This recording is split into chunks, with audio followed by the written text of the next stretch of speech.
face meant ugly little witch. Over the years, she'd learned to bear it with a measure of pride. Superstitious people tended to fear her, especially some of the men. But that wouldn't stop Lucho. He might even be planning to take a trophy back to his brother, an ear, a hand, or even her head, as proof of his bravery.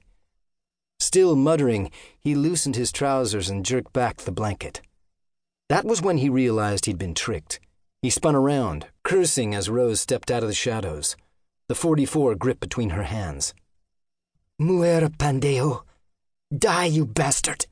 she said, aiming the heavy revolver at his chest. Lucho had no time to draw his weapon, but in the instant her finger tightened on the trigger, he lunged for her. The pistol roared, but Lucho's move had thrown off her aim. The bullet struck his right shoulder, barely slowing the brute's charge. Slammed by the recoil, Rose staggered backward, her feet tangled in the loose rug on the floor. Losing her balance, she went down hard, landing on one arm.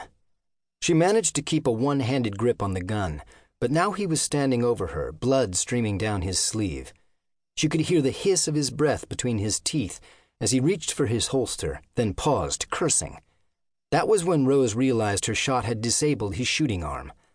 The flicker of distraction as he switched to draw with his left hand gave her the only chance she had left. She cocked the .44 and pulled the trigger. This time, she didn't miss. Steeling her shattered nerves, she scrambled to her feet.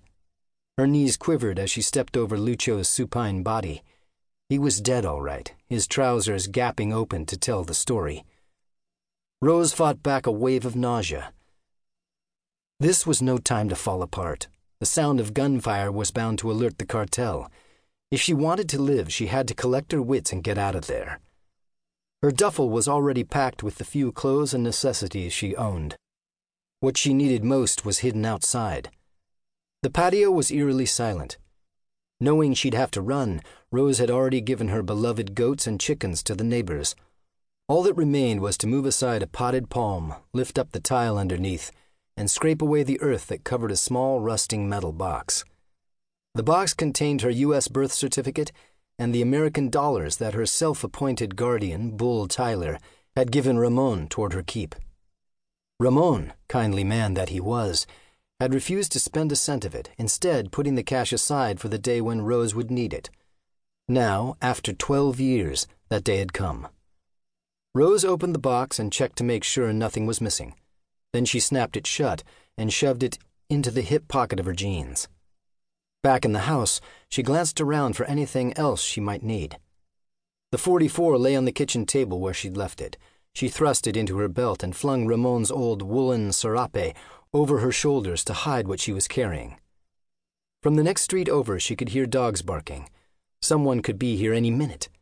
After snatching a set of keys from a nail inside the cupboard, she grabbed her duffel and raced across the patio, out the back door. One key opened the padlock on the shed behind the house.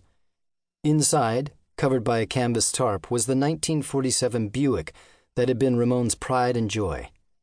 The cartel knew about it, but none of the swaggering thugs who trailed after Don Refugio wanted an old car. They wanted new cars, sleek and fast and showy.